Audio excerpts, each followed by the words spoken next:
I'm having one of those days where I wonder, like, is what I do even worth it? Am I even helping people? Like, who cares, that I'm putting content and information out there? But I don't know, I guess we all get in the mood, right?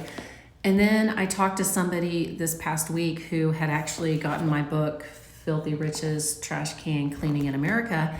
And he actually has a business already, and he's an officer in the military. So as somebody who was a tech sergeant in the military, it's still always flattering for an officer to be like, man, that was really good. Well done.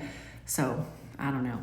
I guess that was the kudos I needed this month, because you don't get many. You work for yourself and nobody tells you you're doing a good job. So I don't know. I don't know if what I'm doing is a good job or not. So it's good when I hear it. And the other thing, this title, Filthy Riches, doesn't mean you're just going to be rolling in the dough when you start cleaning trash cans.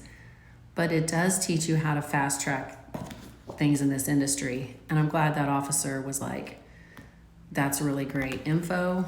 And he could see that because, like I said, he has a business and he understood the value of getting that type of information. So I'm happy about that.